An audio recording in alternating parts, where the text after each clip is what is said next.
বিসমিল্লাহির রহমানির রহিম। উপস্থিত প্রিয় সাংবাদিকবৃন্দ, আসসালামু আলাইকুম। সাম্প্রতিক সময়ে ঈদের পশু হাটকে কেন্দ্র করে অন্যান্য আইনশৃঙ্খলা বাহিনী রক্ষাকারীর সাথে র্যাব ফোর্সেস ও রাজধানী শহর দেশের বিভিন্ন এলাকায় চেকপোস্ট স্থাপন করেছে এবং পশুর হাটসমূহে কন্ট্রোল রুম স্থাপন করেছে। এর পাশাপাশি র্যাব সারা দেশে নিম্নবর্ণিত কার্যক্রমগুলো পরিচালনা করে আসছে। নিরাপদে গবাদি পশুর হাটসমূহে নিয়ে যাওয়া নিশ্চিত করতে ব্যাটালিয়ন সমূহ তাদের দায়িত্বপূর্ণ এলাকায় রোবাস্ট পেট্রোলিং পরিচালনা করছে। এছাড়াও ঝুঁকিপূর্ণ গুরুত্বপূর্ণ এলাকাসমূহে নিরাপত্তা নিশ্চিত করতে চেকপোস্ট পরিচালনা করছে। পবিত্র ঈদুল আজহা উপলক্ষে রাজধানী সহ বিভিন্ন শহরে জনসমাগম তুলনামূলকভাবে কম হয়ে থাকে।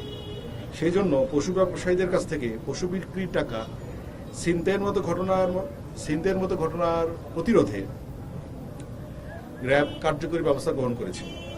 এই পরিস্থিতি মোকাবেলায় তাদের নিরাপত্তা চৌকির সংখ্যা এবং টহল সংখ্যা বৃদ্ধি করা হয়েছে। কোরবানির পশুর হাটে ক্রেতাদের ভোগান্তি রোধে কন্ট্রোল রুম এবং ওয়াচ টাওয়ার স্থাপন করা হয়েছে। পাশাপাশি নগদ লেনদেন পরিহার করে ক্যাশলেস বা কার্ডের মাধ্যমে মূল্য পরিশোধে উৎসাহিত করা হচ্ছে। জাল টাকা প্রতিরোধ এবং শনাক্তে প্রয়োজনীয় সরঞ্জাম প্রস্তুত রাখা সহ জাল টাকা উৎপাদনকারীদের বিরুদ্ধে অভিযান অব্যাহত রয়েছে। পবিত্র ঈদুল আজহা উপলক্ষে কোরবানির পশুবাহী যানবাহন যেন কেউ জোরপূর্বক কোনো নির্দিষ্ট হাটে নিতে বাধ্য না করতে পারে সে বিষয়ে নজরদারি অব্যাহত রয়েছে। পাশাপাশি সামাজিক যোগাযোগ মাধ্যমে ঈদ এবং কোরবানিকে কেন্দ্র করে গুজব বা বিভ্রান্তিকর পোস্ট প্রচারকারীদের বিরুদ্ধে তাৎক্ষণিক আইনানুগ ব্যবস্থা গ্রহণ করা হবে। এছাড়াও দেশের আইনশৃঙ্খলা পরিস্থিতি স্বাভাবিক রাখতে যে কোনো ধরনের সন্ত্রাসী কার্যক্রম এবং অন্যান্য অপরাধমূলক কার্যক্রম দমনে র্যাব তার নিয়মিত টহল, গোয়েন্দা নজরদারি এবং আবিধানিক কার্যক্রম অব্যাহত রাখবে।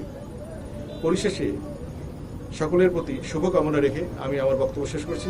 আপনাদের সকলকে অসংখ্য ধন্যবাদ।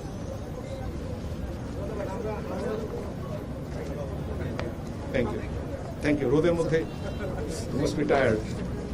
Thank you.